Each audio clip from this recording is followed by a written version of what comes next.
wrestling fans, and welcome to another edition of the Total Divas Review Show. I am your host, Carmine Antonelli, and with me, as always, Glenn Fielding. I'm a happy snowman! Oh, Jesus. If you can't tell, one of us really likes the movie Frozen, and the other one's not so crazy about it. I'll let you decide who's who. Anyway, on Total Divas this week. This was a weird episode for me. It was a mixed bag because there were parts, and I'll go more in detail when we get to them, but there were parts that weren't so bad, and then there were the typical Eva Marie segments that made me want to gouge my eyes out with a spoon. But there were still the good parts, which was weird. So I guess we'll just start from the top. The episode starts off with John Uso and Trinity backstage trying to get behind John is trying to get Trinity behind the curtains. John is trying to get Trinity to have sex with him backstage behind a curtain. Or as she so eloquently put it, on the job. Trying to get the cookie. What? The cookie? I have no idea how she related that to a cookie. How in the fuck? But she calls it cookie. I'm not going to go there. And it's weird. Basically, since they're all on the Brian bus, or the Braniel bus, whatever you want to call it, with the no boners rule, Uso's having a hard time not getting any cookie, if we will put it that way. So he's basically trying to get Trinity wherever he can, and she's not having it. So quickly, we move on to Summer Rae and Eva Marie in a car, because they've ditched the bus. Good. But, of course, all they're doing is trash talking. They're talking about Natalia, they're talking about the Bellas, they're talking about Ariane in the pictures, Summer's talking about Natalia. They don't know you at all, Eva. It's like, oh, what is there to know? You're both so two-dimensional, it's ridiculous. Yeah, they're just trash-talking everyone in the car, and that's basically it. They're just saying, yeah, we're happy to be off the bus. We're best buddies now. Red Newbies and gold. for life. Red and gold, bitches. Yeah, shut up. So then we see everyone getting off the bus at their destination, and apparently Brian's not a fan of this bus because everyone's super loud. I have in my notes, it says, Brian can't sleep with stupid twats yelling on the bus. Because, like, you got Ariane, you have Trinity, you have Uso, you have Brie, you have Natalia. Like, what did you expect? The point, Brie says, the point of Brian getting the bus is so Brian can be more comfortable when he's on the road and he can get and some more rested. Sleep. And... yeah. You know, that's not exactly going to help when you're inviting 10 people onto it. Yeah. It was so counterproductive, it's insane. And towards the end of the episode, she even admits, like, it backfired on me too, not just Brian. This was a horrible idea. Great. You're both idiots. I don't know what you expected, putting all those people on the same bus, but... Hashtag no boning on the bus. No boning on the bus. They must have said that phrase like 10 times in a row. Because now we're backstage and Jimmy and Jay are there and Brie confronts them about something. Yeah, she's just like, why are you so horny? It's like, oh, because there's no boning on the bus. No boning on the bus? It's like something out of friggin' like a musical. Like everyone just starts saying it to each other and it's really weird. But what I got out of this, because then Natalia shows up and they all just start saying no boning on the butt, and it's really weird. But the thing I liked about this moment was that it actually seemed like genuine for once.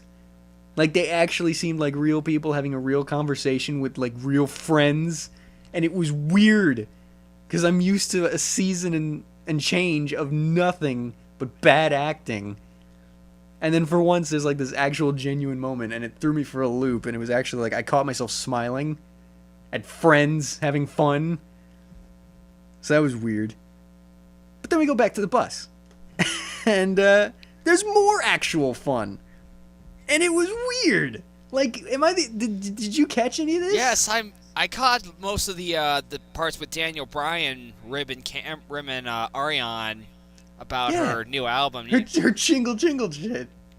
He's like, so you mean to tell me if you had a daughter, you would tell her that it's all about the jingle. And it was actually like actual fun. And of course, guess who has to, Daniel ruin the Bryan moment? seems to have more common sense on this show than anyone. I actually have it later in my notes. Everything is better with Bryan. Absolutely.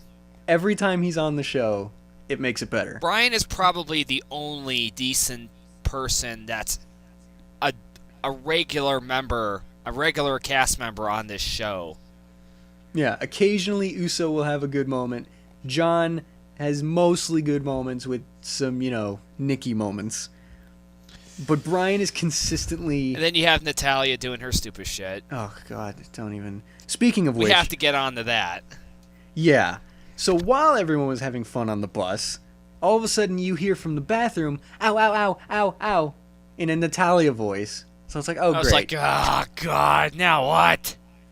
So...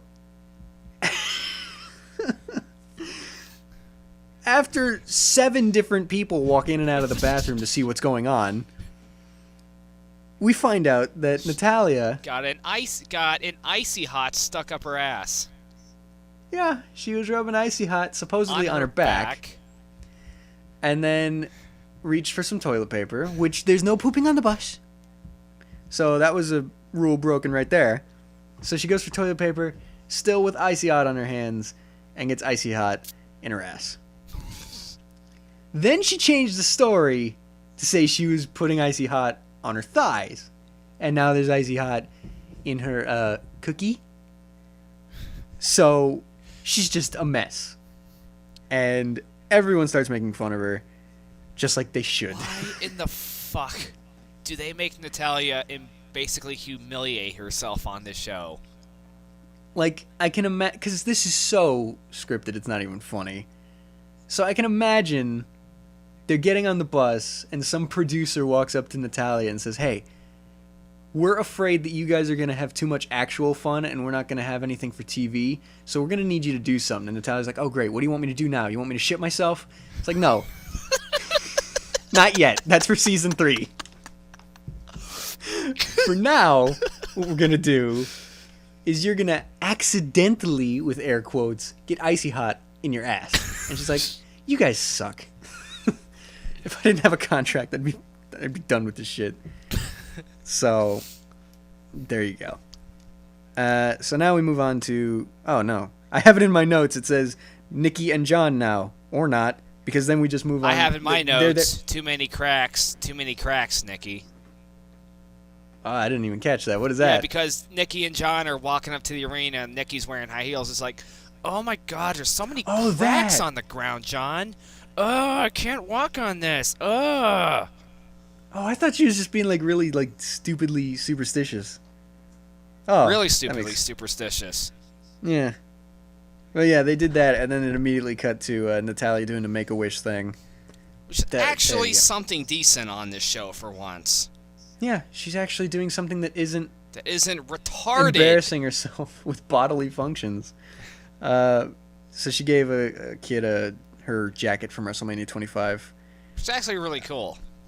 I'm not gonna lie, that's pretty cool. And then we see Summer Rae talking to the seamstress, which normally there'd be nothing to talk about here. But in my notes, I just noticed... This is the first time I've noticed how freaking tall she is.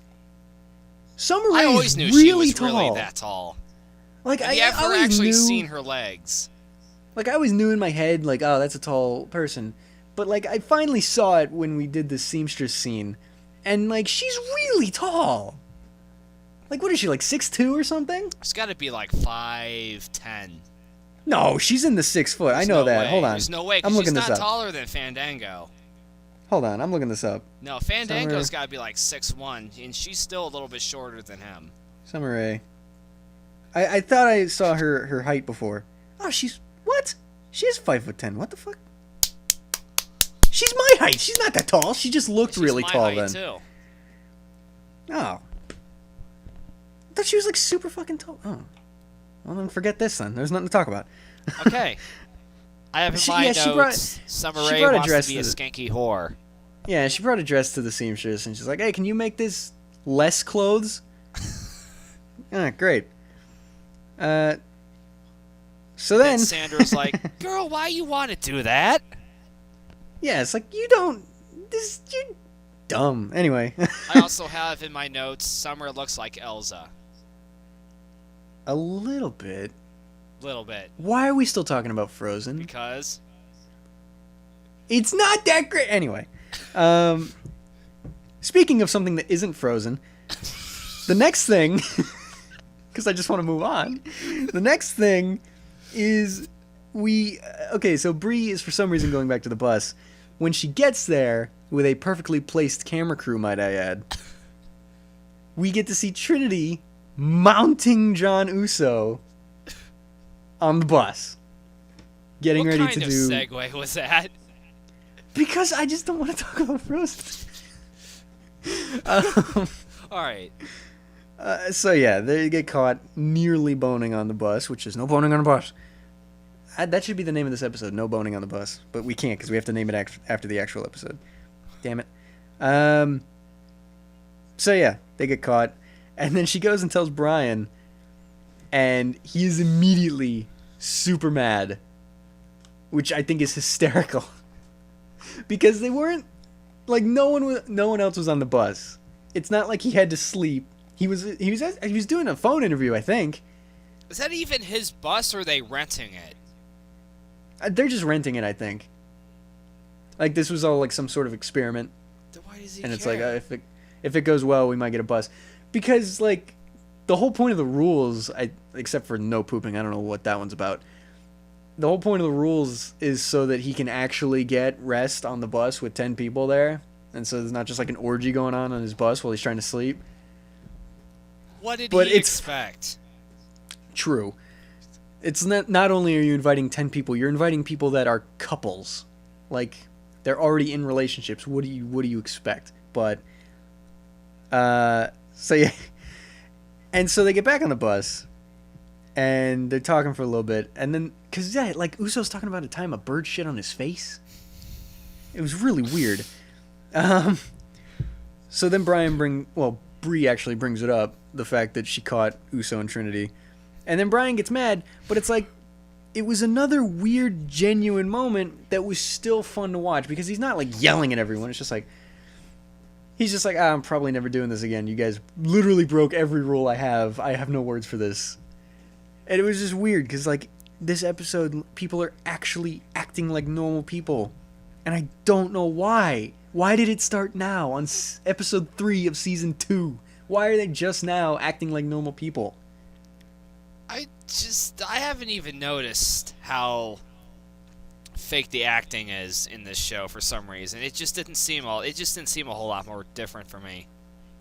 I don't know, maybe it's because they're wrestlers and they're always kind of acting, but I don't know. It's just now, for some reason, when you put a group of actual friends and get Eva Marie out of the way, everyone just acts more normal. And it was a lot more fun to watch. So then we just cut to Nikki, Brie, and Brian sitting down at like a lunch table at catering. And, wow. So they're talking about the invitations for their wedding, Brie and Brian. These invitations... They cost $1,200. And Brian is freaking out over it. 'Cause it cost $1,200. It cost $1,200 to write on a piece of paper saying... No. If you remember, Brian wanted fully wooden invitations. Fully wooden. Made of wood. And those pieces of wood, inviting people to a wedding, cost $1,200. Plus tax and shipping, I bet. Shipping and handling. Like, that's insane. Like, luckily these people have money, but that is insane. I mean, that's just wedding invitations. Can you imagine what everything else costs? Then again, if we go back to last week's episode, they were freaking considering getting mason jars for drinking glasses, so I don't think that part's going to be too expensive.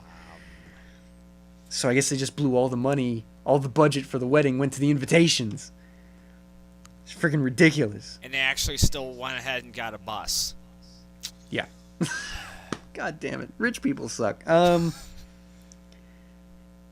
So then Nikki and Brie bring up the fact... Well, actually, Brian brought it up.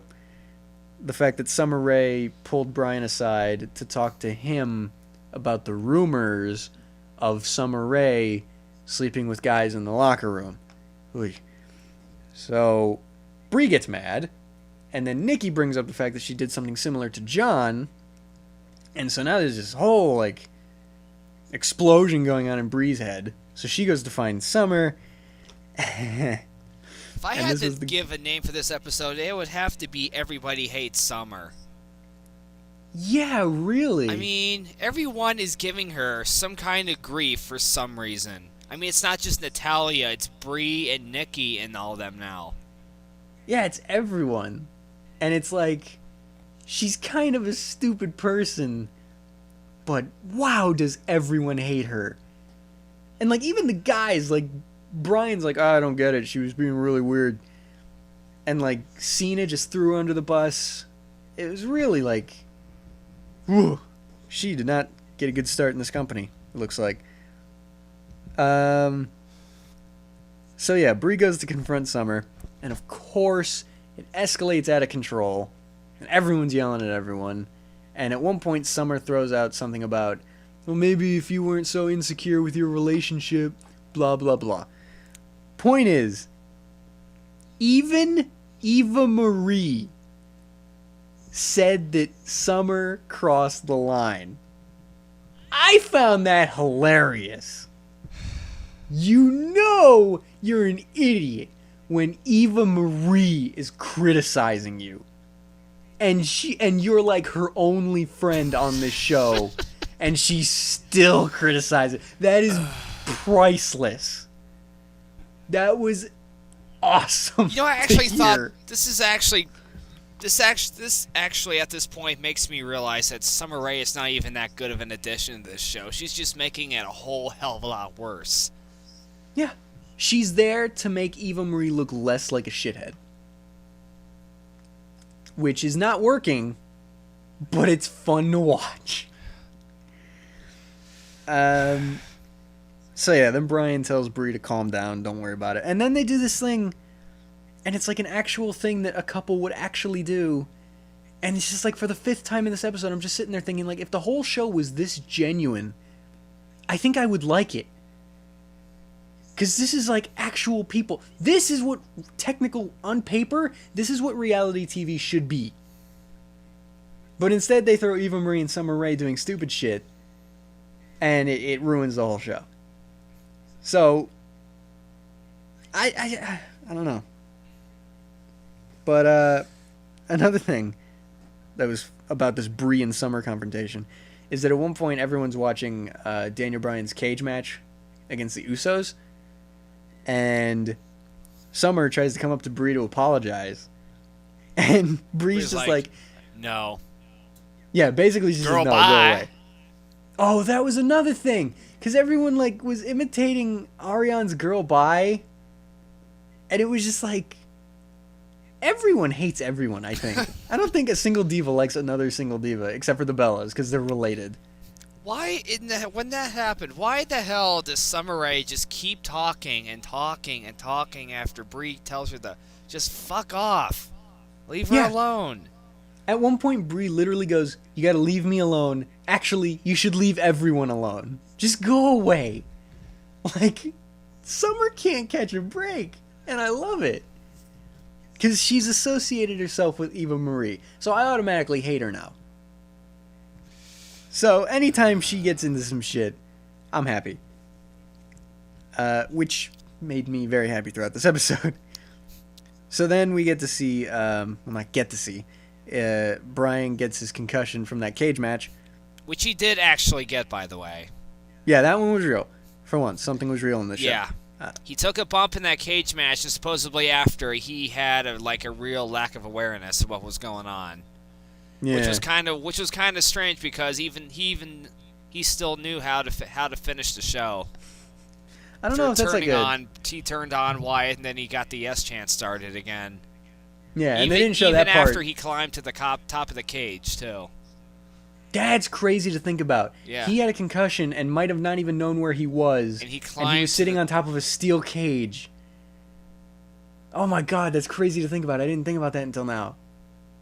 Oh my god. Yeah. But that's a testament to him, man, if he knew how to finish that show, and it was one of the coolest finishes of a show in a long fucking time.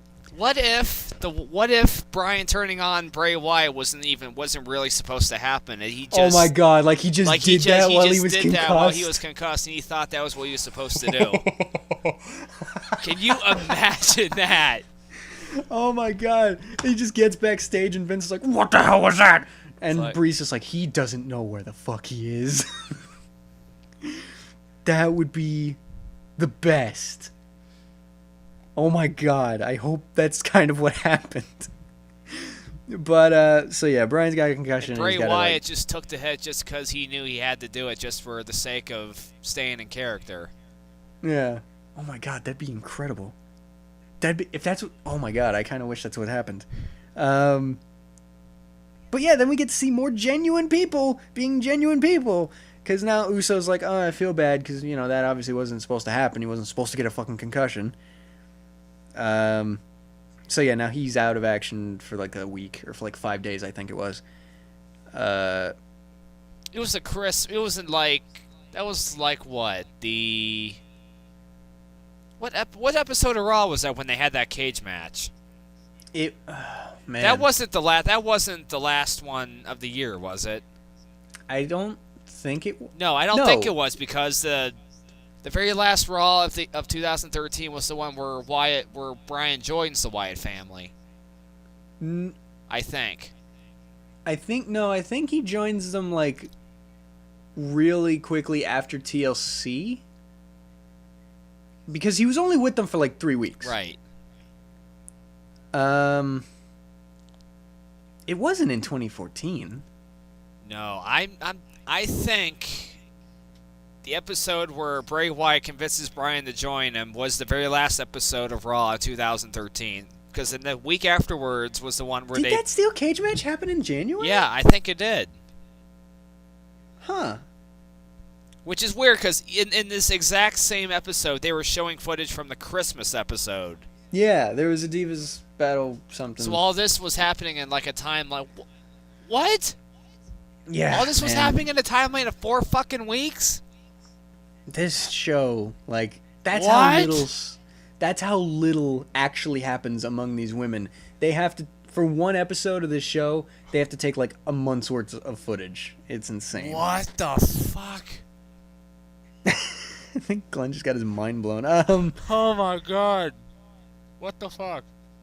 Yeah, man, Shit, was that cage match in January? Yeah, I swear to God, it was 3 weeks before the Rumble. Huh. It might have been. Ah, damn. That's crazy. Okay. All right. Yeah, you're probably right. Anyway, so then after all this good stuff happened, Eva Marie gets an action figure. Fucking hooray. And of course, the only thing she's talking about with this fucking action figure is the tits. Why is that what you care? It's an action. It's made of plastic. Like you. Why do you care about the oh. But while that's going on, this was actually kind of funny because Natalia's got her action figure too, and Summer Rae just randomly shows up because something has to happen, I guess. And she keeps there's no way this is not intentional. She keeps pointing at the picture on the box of the action figure. And she's like, wow, the Photoshop must have been really good because you look really young in this picture. How long ago was this taken? You're an old hag, Natalia. Hi. Come on. There's no way this wasn't intentional. So Natalia pulls her aside and is like, you're being very unprofessional right now. And Summer's literally like, I don't know what you're talking about. What are you talking about? We're just having action figures. And the funny thing about this moment was that they would actually cut between Natalia talking to Summer Rae, and then randomly they would cut to fucking Eva Marie with her action figure like, oh my god, and it's making a fist. It's like, this is so stupid. Like, Natalia and Summer are having this, like, serious conversation in the corner, and Eva's just running in circles like, I got a doll! So weird. Alright. So Summer and Natalia are mad at each other. Basically, the Bellas get this bright idea. It's like, let's get all the divas, put them in a circle, and talk it out. Because that can't possibly go wrong. And basically, there's just a bunch of bullshit. It's Eva Marie and Ariane, and it's Natalia and Summer again. Yeah, and Brie and Summer for like a second. Basically, everyone makes up except for Natalia and Summer, who basically just get worse. Because Summer does this Coming up stupid next thing. is the best part of the episode. Yep. But Summer keeps doing this stupid thing where, like, Natalia's trying to explain the issue, and Summer keeps pretending like there's nothing there. It's like, there's an issue? I don't have an issue. You have an issue and you get a tissue. It's like, oh, shut up. It's like, are you really that dumb? Like, no wonder everyone hates you. So then Natalia talks to Fandango behind Summer Rae's back, and then Fandango says, you need to go talk to Natalia, because she's talking to everyone What the hell but was you. that he was rubbing on his chest? I guess just oil? Why? Because he's fucking... That's wrestling. So basically, Fandango tells Summer, you gotta go talk to her. Probably stole it from Randy Orton. Yeah, or Otunga. So then Summer Rae gets the bright idea. I'm gonna go to Natalia's house, completely unannounced. Which, her house is where again? Because it's obviously not in Canada. Yeah, it definitely wasn't in Canada. Come to think of it, that house didn't look that familiar. And we've seen Natalia's place before. House before, and well, we've seen the inside. Well, that might have been her, because I think we've only seen the inside up until now. But that definitely wasn't Canada. It was obviously in was, like, Florida, because they said Summer Rae was heading to NXT or whatever. Yeah, she was on her way to NXT, and that did stick out to me. It's like, wait, what? Natalia lives in Florida now? Anyway. So, let's hash it out at Natalia's house, in front of her front door. That can't possibly go wrong. And basically, this is where Natalia lets it all out. It's like, you dress like a skank, you're a bitch. You're a stripper, you're 30, and you're single.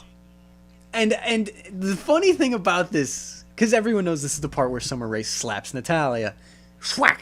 And the funny thing about it is, for all the trailers of this episode, the slap was immediately followed by Natalia saying, frankly, you dress like a stripper.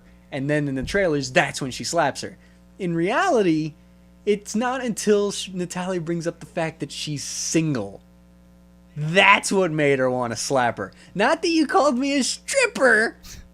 It's that you pointed out that I'm single. Great production work, guys.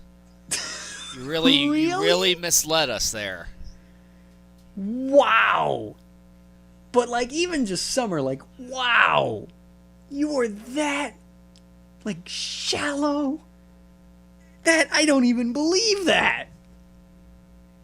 That must have been like she missed her cue. It's like she was supposed to slap Natalia at the stripper part, but she forgot because she was just thinking about, I don't know, Fandango. And then Natalia's like, oh, she forgot to slap me. And you're single. Boom. It's like, there's no way. That can't have been her actual reaction. But that was basically the episode. And then we get to see the lovely Next Time On, which makes no sense. No sense, because we got Natalia making a big deal over the Summer Rae slap because she got a bloody nose out of it. And it's not just that. It's that due to the slap, something has gone wrong in her face, and she's constantly getting bloody noses now. And from the sounds of it, she's going to need surgery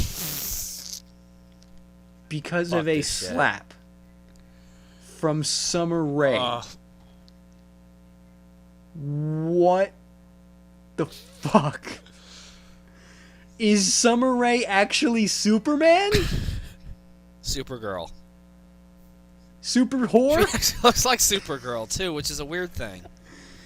Like, how do you slap someone's nose broken? Like, that doesn't work. That's not how the face works. And then the other thing on the next time on was that Nikki now thinks John Cena's cheating on her. Oh, which joy. I can't can't wait for this. wait. That's gonna be great. Because Brie says, "Do you want me to help you spy?" So now we're gonna get frickin' Bella's Angels spy work. And it's gonna be glorious. It's probably And not there's a gonna. clip It's of- probably not gonna have a very happy ending. Nope. Well, and our that's the best our part. kind of happy ending, not their kind of happy ending. Oh, damn it! Because the next time on ends with Nikki Bella crying in her car. It's like, ooh, yes, Yeah. be sad more. It's more fun to watch, or at least Nikki. I kind of like Brie now, but Nikki can go fuck herself. But that was the episode. And it was, like I said, it was weird because there were parts where they were acting like normal people, and those parts were fun to watch. Why And then don't you they do immediately- more of that then? I don't know. Because Eva. Like, the producers are just like, Eva Marie. Just this constant stream of, we need dumb bitches. It's like, oh, there was this genuine moment where people were acting like nice people, and it was really fun, and they're hanging out with friends. Need more red and gold. Why? No, we don't. You got rid of JoJo, just get rid of these two. And Natalia. Because she's dumb. And all she does is piss herself, or fart, or get icy hot in her ass. Like, that's another thing we can add to the list of stupid things that have happened to Natalia. Oh, and a slap broke her face. So And there's that's probably not even the end of it. Oh, probably not. You know what else? That slap probably broke her bladder, and now she's pissing herself even more. God. The slap probably caused some not to rupture mention the with icy farting hot. too. But Yeah, that was on Raw. that was an official gimmick. So basically, none of these women are improving. Except for Brie. Like, every genuine moment had Brie involved in it. Or Brian. But they go hand in hand. So, like, just make the show that instead, and I'd be much happier with it.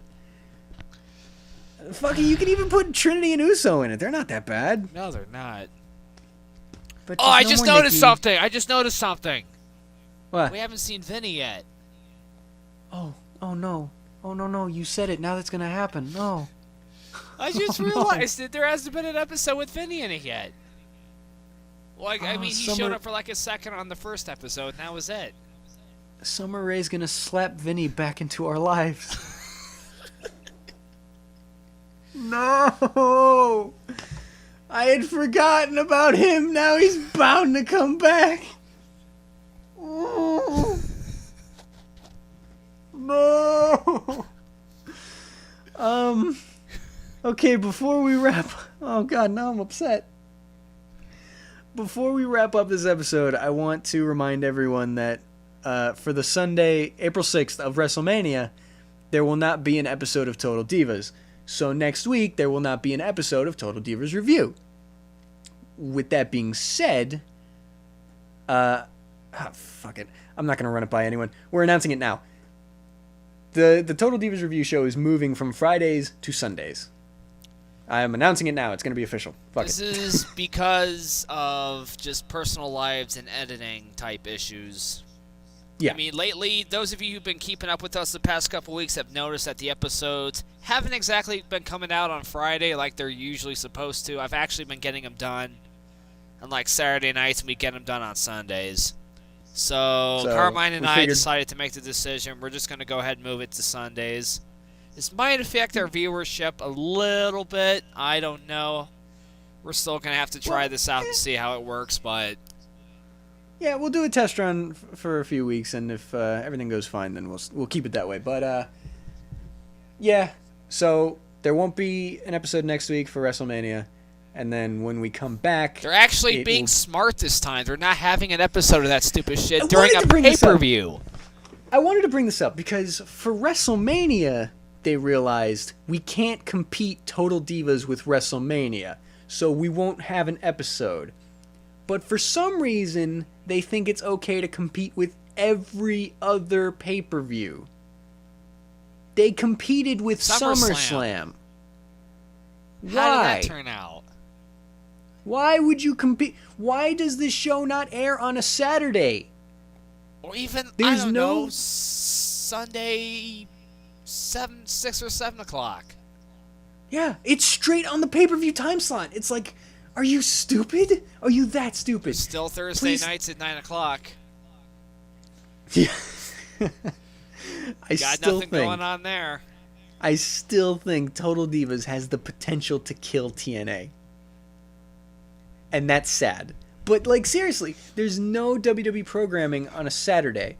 If you want to keep it a weekend show because it's a reality show and, like, I don't know, whatever. Like, why is it not on Saturdays? Why would you even try to compete with yourself? That just doesn't make any sense. Oh, except for WrestleMania, of course. Yeah, I'm sorry. Except for WrestleMania, the biggest event of the whole year. Oh, yeah. Well, I think they also do that. I think they also do that because every single one of the Divas is participating in WrestleMania too. Well, yeah, but I mean, like, it's like, you know what? We're gonna have everyone from this show let them have a match on WrestleMania, so we don't have to let them do their own thing on another show on another channel. There's no point. Oh yeah, that's true. Yeah, there is that. Every diva in the world is gonna be in that match. Speaking of which, I know it's probably not going to happen. But what the fuck are we going to do if Eva Marie wins that match? She won't win. She better not. Probably won't. She better not, Glenn. I swear to God. There isn't a chance that they would put it on someone who doesn't have it yet in the ring. She doesn't have anything. No. She doesn't have anything anywhere. Especially not in her head. We're certainly not canceling this show if she wins. Well, we've threatened to cancel over Eva Marie before. We threatened to cancel it before, but we're not going to be like somebody else and just go home and cry. True. Just because something other than what we wanted happened. Damn it, you got me with that. Now I can't. We can't do that. All right, fine. Even if Eva Marie becomes the new Divas fucking champion, we're still going. Fine. We're going to have to. Damn it. Damn it. She better not. I swear to God. No, it's definitely going to be either Tamina. I could easily see it either being Tamina, Brie, or maybe Natalia, or maybe Trinity. That's it.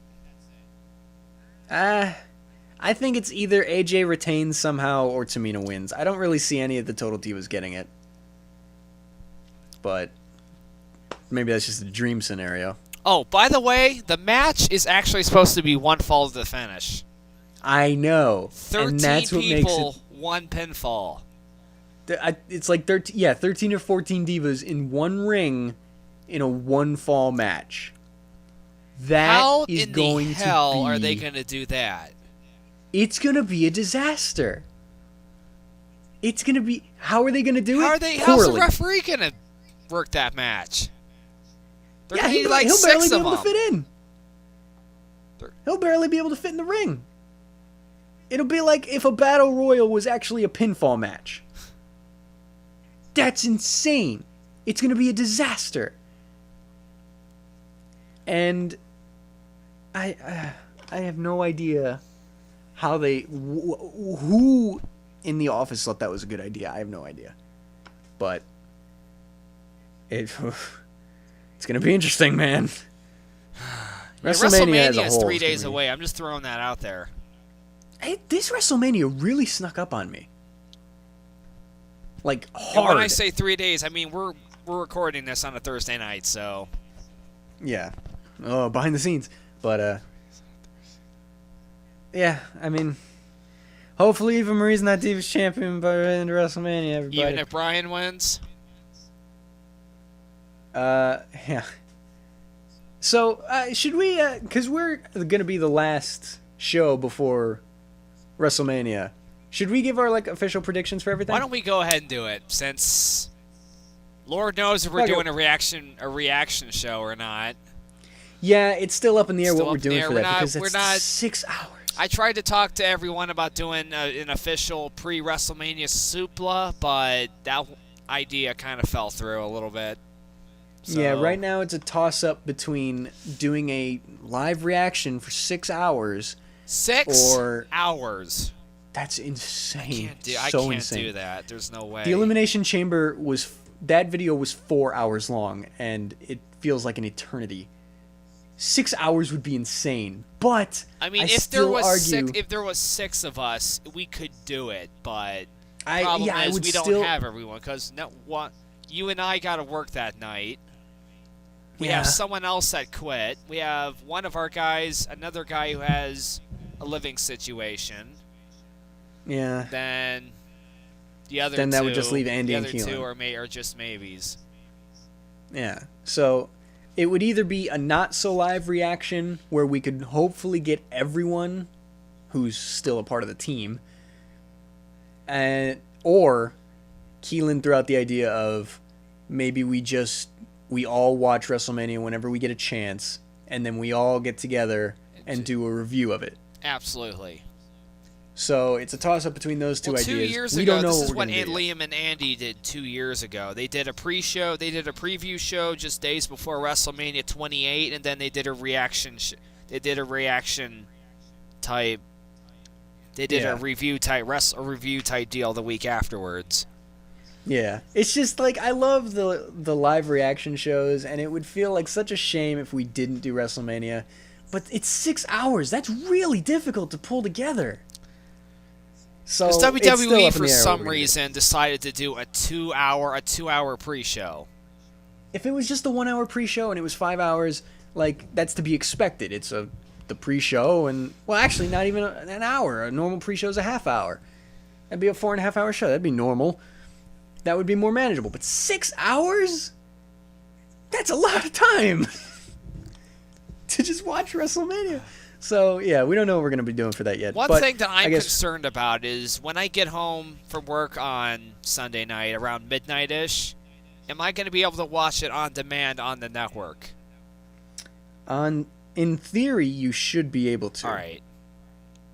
I don't know if it will work, but I'm going to look up the WrestleMania 30 card, and then we will give our predictions. But speaking of WrestleMania and work, as Glenn said, I'm also working that night, but I haven't told you this yet, Glenn. Guess what is fucking happening at work on Sunday? I'm afraid to ask. Okay, so my boss watches wrestling, which is hysterical in and itself. Oh, man. Like, he'll come up to me and be like, "Did you fucking see Raw? Did you see what the Wyatts did?" I'm like, "I know, it's crazy, right?" And so it's like, I get to talk to my boss about wrestling. That's insane. So there's only he's a couple guys. Well. There's only a couple guys that I work with that know even a little bit about wrestling. I know, and the odds that my freaking boss watches wrestling and talks to me about it is insane. But I cannot find the goddamn match card for my life. He's working that night too, and he also has the network. Is he going to be sitting back in his office all night watching it? What he's gonna do is he's gonna bring in a tablet, hook it up to the Wi-Fi, and he's just gonna play WrestleMania in the background while we're working. You son of a bitch. It's gonna be so cool. So yeah, that's gonna be happening. I cannot find the goddamn match card for my life. Do we need to see the entire card? What the fuck? What? You know the big 4-team title, the tag team title match? Pre-show. It's the pre-show. Why is it the pre-show? I don't know. Why is it not the Divas match? No, if anything should be the pre-show, it should be the Shield versus Kane and the Road Dogg. True. And Outlaws or whatever. But that one's probably going to open it. I'm so sick of the tag team titles being the pre-show. Like, and really? This is why we don't take it seriously anymore. God damn it. All right, Usos good are job. They champion. finally got some decent tag teams, but for Christ's sake, come on. The All right, I found the Usos match have card. actually gotten good. Let them be on the card. So stupid. Anyway. And the Americans, like, Ryback and Matador's gonna fuck themselves, but the Americans and Usos and your freaking pre-show, that's a sin. Anyway, I found the match card. I guess this is the order of the matches. This actually kind of makes sense. Except for that one. All right, anyway, I guess I'll just read it. The first match, supposedly, is Daniel Bryan versus Triple H. Winner gets added to the main event. It makes perfect sense that that match is going on first, by the way. Absolutely, because you want to give Bryan some time to rest up before the main event. I like how it's automatically assumed it's Bryan. Well, it's because, listen, it's not... Bryan's going to be in that main event. Without a doubt. Absolutely. They have to let him win. They cannot have a WrestleMania main event with 3 heels. There is no way they could let that slide. Well, here's the thing. There probably will be 3 heels in that main event, plus Daniel Bryan. I'm saying it's turning into a fatal 4-way. I don't think Bryan versus Triple H is going to end clean. Something stupid's going to happen. Why would they have the match then? Because, at WrestleMania. Listen, yeah, they would I know. Build it and they let it go to a no contest. Yeah, but can you imagine Bryan being in the main event and not at some capacity fighting Triple H at the pinnacle of all this? Everyone's there. He can finally get redemption on everyone. That was the whole problem I had going into WrestleMania. He could bury Evolution. Basically. Basically. We just need Ric Flair in there. But yeah. Because it's he has beef with Triple H. He kind of has beef with Batista. And he definitely has beef with Orton. So it's he can't just have a match against one of them. Why not all 3? So that match is probably going to turn into a fatal 4-way. And we will save our predictions for the main event. Then I'm there's still the Vicky going. I'm still Guerreros. going with Bryan on that one. Oh, I think, yeah. Okay, I guess we'll just say it now. It's going to be Bryan. Definitely. Bryan, I am calling it. Bryan's walking out of his world. And if he doesn't, then WWE what I meant was Bryan was definitely going to be Triple H. Oh, well, he's definitely going to be in the main event. Yes. So next is the Vicky Guerrero Divas Championship Invitational, which is a stupid name. They actually named it after Vicky. Yeah, I don't know. Someone who has never even really been in the ring. I mean, if they're going to name a battle royal after Andre the Giant, can't they at least name the Divas match after, I don't know? Oh my God, I didn't even think of that. Mae Young Divas title invitational or something? I didn't even think of that. You have a battle royal named after the legend Andre the Giant, and then you have a big Divas match named after Vicky fucking Guerrero. What the? Exactly. What? That's so dumb.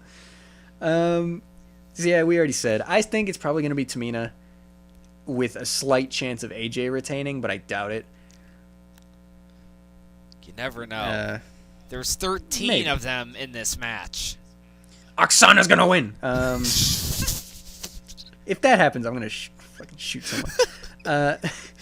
Next is the Shield versus Kane and the New Age Outlaws. I'd like to say the Shield's gonna win. Absolutely. But every rumor on the planet is saying this is gonna be the match where the Shield finally break up, and because of it, Kane and the Outlaws would be winning that match. I hope not, but. They just turned them face. I can easily see the Shield winning at this point. Yeah, and I said in the Let's Play, which isn't out to any of us yet on this Thursday, but I really like this new phase that the Shield's going through, where they're back to being a unit, but their individual personalities are showing. They're still the cohesive Shield that they were at the beginning, but they still have the individualities from when they were like on the brink of breaking up like 2 months ago. Right. And it's like this perfect combination of the two, and it's awesome. This is the best. They have to keep this going at least for a couple more months. I mean, you can easily see them breaking up sometime this year, but you got to keep it going for at least a few more months. Yeah, I'd say that triple threat for the U.S. title still needs to happen, but it has to happen on a big stage. I do not want you to wait until next WrestleMania. Do it at SummerSlam. Have them break up early summer. Do it at SummerSlam. Definitely. Don't break them up at WrestleMania, please. They're just reaching this like awesome peak, and I love it. Every time there's a moment where the three of them are standing in the ring, and Ambrose is tilting his head to the side looking crazy, Reigns is standing there stoically, and Rollins is flailing his arms around. It's awesome every time, and I don't know why. Then there's the Andre the Giant Memorial Battle Royal. Now, everyone seems to be saying Big Show wins. No. And then everyone says Rey Mysterio is going to win. No. What? Because the logic behind the two of those is with Big Show, it's like, oh, Big Show won the thing named after Andre. Big guy, wee. And then with Rey, it's, oh, the little guy won the thing named after the big guy. Hey. No, those are both stupid. Not going to happen. Those are both really stupid. Who do I want to win? Obviously Dolph Ziggler. I would say I would have to go with either Ziggler or Biggie Langston. Now, I don't know. Do you know if, for a fact, all 30 members have been announced? No. From what I read somewhere, that there are actually 3 spots still open. And okay. one of them is being rumored to be going to Rob Van Dam. Okay. That would be cool. So you could probably expect maybe a couple of returns that night. Oh, shit. I didn't think of that. What I thought was going to happen, given that there were some spots still unannounced, which there are, Rusev.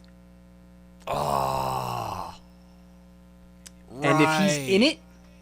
And if he's in it, he's winning. Definitely. If he's not in it, then it could go to anyone. But if he's in it, he's winning. I like how when I said that, you immediately just like, mind blown. Next match, is it really going to be this high on the card? I didn't expect that. Bray Wyatt versus John Cena. Oh, man. This is going to be an interesting one because this is the first time this is probably the first WrestleMania match that Cena's had where he's not in the main event or in a title match. Yeah. Which kind of... Oh, man. Like, I'm really interested in this match because I really actually like this feud. Because it happens every time Cena gets a new opponent. Like, oh, this one's actually intimidating him. Or, oh, this one's actually getting in his head. And then, come match time, and he wins. But, I don't know. Like, I really like this one.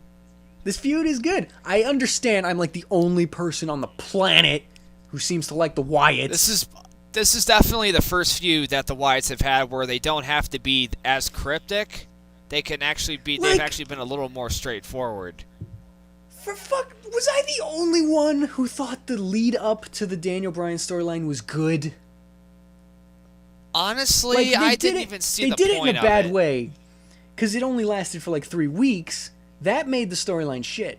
But the reasoning behind it and the lead up to it, I liked it. It was strong. You know what? It made sense. You got a point. The lead up to it did actually make you think that, holy shit, Bray Wyatt's actually going to help Daniel Bryan conquer the Authority, but...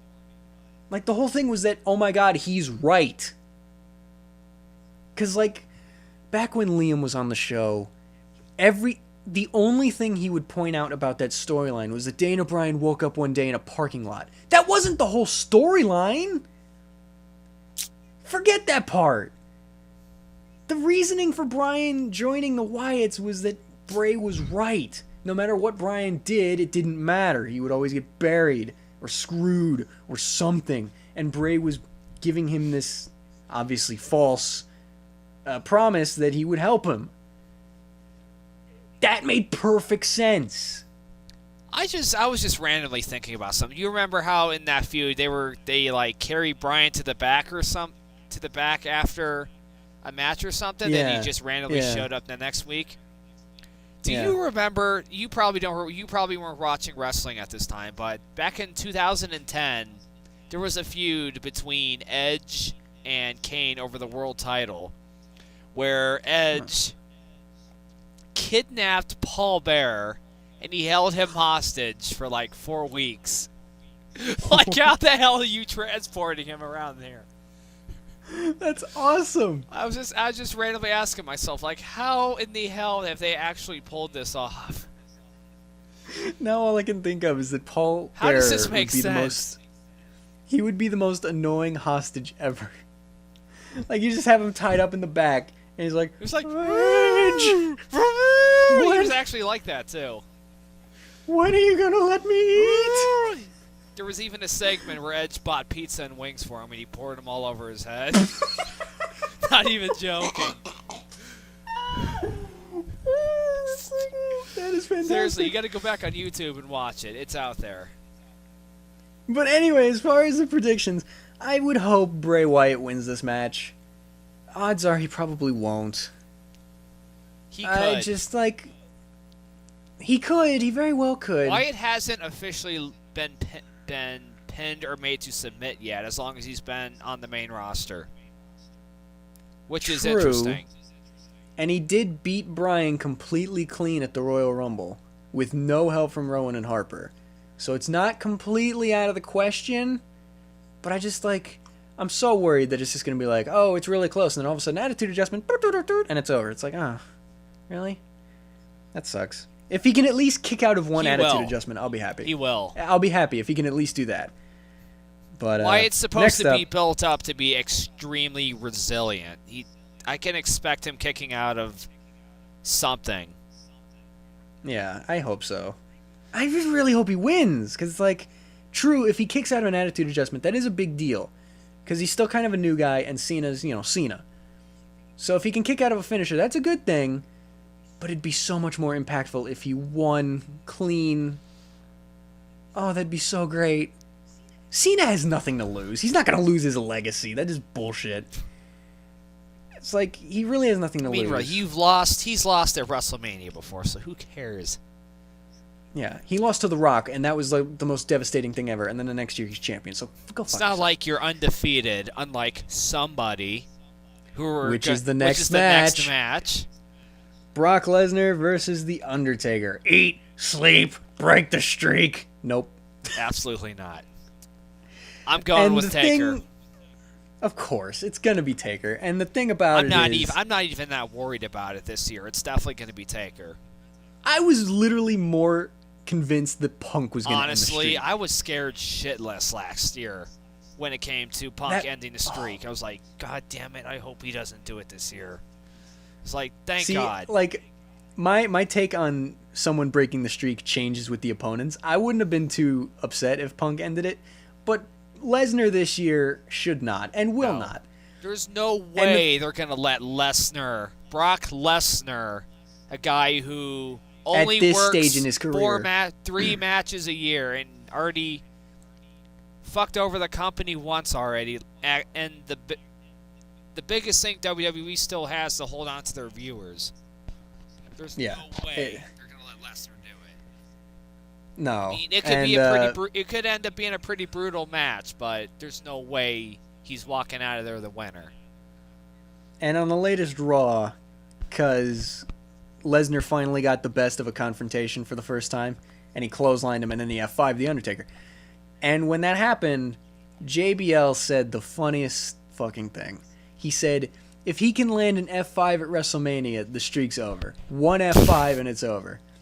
I guarantee you what that means. You know what that means? That means it is guaranteed that Undertaker is going to get F5'd. And he's going to kick out at 2 3/4. And everyone's going to lose their shit. And then Undertaker's going to win. It's going to be the same shit that happens every year with The Undertaker. He's going to kick out of somebody's finisher like 3 times. Then he's going to, I don't know, Chokeslam, Last Ride, Tombstone, Hell's Gate, bam, it's over. Or all in a row. Well, okay, maybe not all in a row. They never happen all. That'd be crazy. If he did that to Lesnar, that'd be crazy. I don't think it'll definitely happen all in a row because it never does. But that'd be great. Because whenever it happens, it's always really, really dramatic and really, really sudden. Yeah. So, anyway, the next thing is the final thing: Randy Orton versus Batista versus either Triple H or Daniel Bryan or both. Which no one ever says because, it's supposed to be a surprise when it happens, but that's probably what's going to happen. So like we said, I think it's going to turn into a fatal four-way. I don't know if you're just standing by it's just going to be Bryan.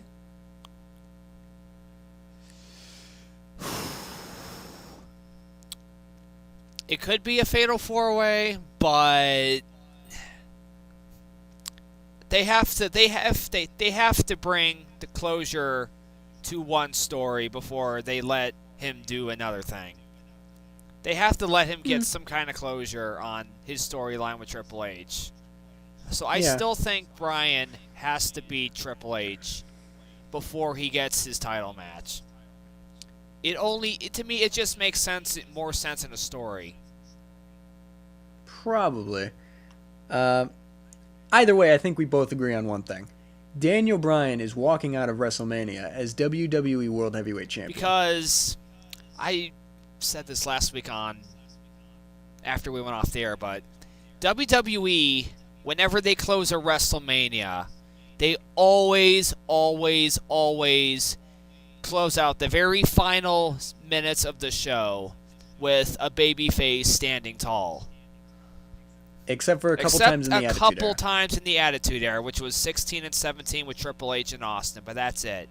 Every other WrestleMania has ended with the good guy standing tall, whether it's with the title or he just won a huge match or whatever. It's always been the good guy getting the last laugh at the end of a WrestleMania. Yeah. And since Bryan is the only babyface in this storyline, you can almost guarantee that he's going to win. And if for some reason he doesn't, go fuck yourselves, WWE.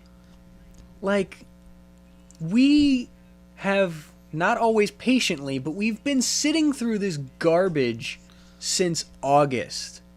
If you don't deliver the payoff to this storyline, why?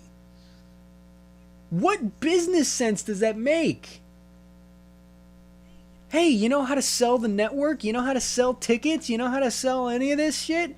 By making him lose. I mean, I understand that it makes sense for them to bury him more or less until he finally gets his payoff, but you got to have the payoff eventually. Yeah, that implies that there is a payoff at some point. And if it's not at WrestleMania, then what the fuck are you doing? If it's not at WrestleMania, that's it. Like, yeah. Well, originally, it wasn't even supposed to be Bryan in the main event. Bryan was supposed to have a match with Sheamus, and CM Punk was supposed to face Triple H for some stupid reason.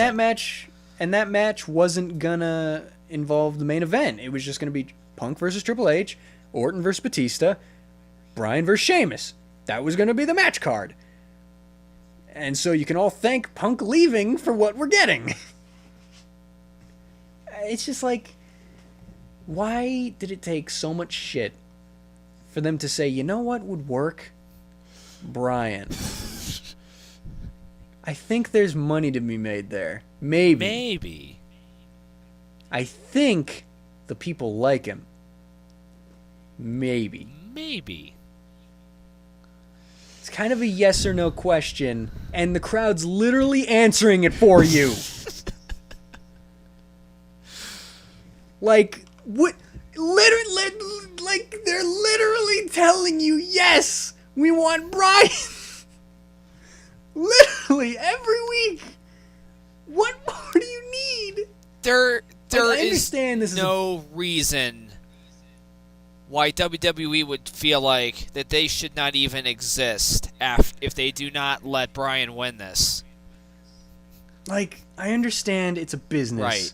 And, like, you have this idea that the best the best product sellers are these big, larger-than-life heroes. So that's why guys like John Morrison and Shelton Benjamin, they never become WWE champion. But it is a business. A business's goal is to make money. You know who's really popular and selling a lot of merchandise and tickets and everything? Brian. Cena. No, just kidding. Orton, actually. No, it's Batista. It's obviously Batista. Eva Marie. Make Eva Marie the WWE champion. Like, Brian is the single most popular guy in wrestling today. The fact that they've been ignoring that for months and just oh god, the screws. Oh god. Why? Like, that's losing money. You think you're making a profit now? Imagine the profit you could have had if he won the Rumble. People would have lost their minds in a good way. There would have been a party outside the Console Energy Center that night. They threw a parade in Seattle when the Seahawks won the Super Bowl. They would have made a monument if Brian won the Rumble. Like, you don't understand how popular this guy is. Like, remember how loud they booed Batista? Believe me, I was there when it happened. Yeah. Don't forget. Yeah. I went to the Royal Rumble, and I was one of them. Like, you heard them pop when he came out for his match with Brie. A simple one-on-one match. My voice was gone in like 5 minutes. If he had won the Royal Rumble, they would have exploded. Especially if the last guy he threw over the ropes was Batista. Oh, they just missed so many opportunities. So if he doesn't win at WrestleMania, I don't know what the fuck to say anymore. So he has to. He's going to. That's it. That's my word on it. He's going to. And there's nothing else. You cannot convince me otherwise, because I am going to live in denial, and that's just what's going to happen. So there you go. All right. Well, now obviously, the one thing we keep forgetting is Hulk Hogan. Oh. He is there. He's going to be there. He's going to be the host. If we've learned anything from The Rock, it is that the host always does something. What do you think he's going to do? If like you said, the Bryan and the Triple H match becomes a draw, then it'll be his it decision could be that his makes decision. it. But the loophole in that is the fact that Triple H is the COO, and I don't know how the power balance would work between Hogan and Triple H. Well, unless Vince McMahon comes out and makes some kind of that's big a good deal point over because him. Well, my other prediction is that he's going to be the one to present the Andre the Giant trophy to whoever wins the Battle Royal. Probably. I just hope it's not something that minor. It's not like I want Hogan interfering with the main event. No. It's just that it's like, I figure he might get involved with Cena's match, because he's already been kind of tied into that. There's already rumors floating around that Wyatt is supposed to have some kind of interference with the Taker Lesnar match. Oh no! Don't do that. Don't do that. Don't do that. Please don't do that. Because that's kind of been the point. That's kind of was the point. They say that that might have been the loophole in the off the air segment on Raw when Undertaker came out to help Cena. But that's the problem. It was Yeah, off the right. air. If he interferes in that match, no one's gonna know why. Everyone's gonna be confused, and then you're just gonna look stupid. Please don't. Oh, please don't do that. Oh God. But then that might mean he friggin' Lesnar wins the match. Exactly. That would be horrible on so many levels. Oh God, please don't do that. I don't know, man. I just like the Wyatts, but I don't want them doing that shit. I don't That's not think cool. I don't think it'll actually happen, but there's always I the hope not. possibility of it. I fucking hope I don't not. think they would actually let the streak end because of interference during the match. They wouldn't. They would not do that to the fans, No, the streak. especially with the streak. It's kind of sacred. It's held up on a pedestal. I don't think they'd end it on a interference bullshit. Or at least I hope not. Oh God. So yeah, this has been a long episode because of the WrestleMania predictions. But It's all right. we're not going to be here next week, so we made up for it. We'll just use that as an excuse. So yeah. Any last words on Total Divas or WrestleMania or anything? I have warm hugs. So we go back to Frozen? All right. There you go. Frozen. Let it go. No, don't say that. Don't say that. Hey, Glenn. Do you want to build a snowman? Oh, fuck off. You brought it up, man. Anyway, thank you all for watching, and we will see you in 2 weeks when we come back from the WrestleMania break on the Total Divas Review Show.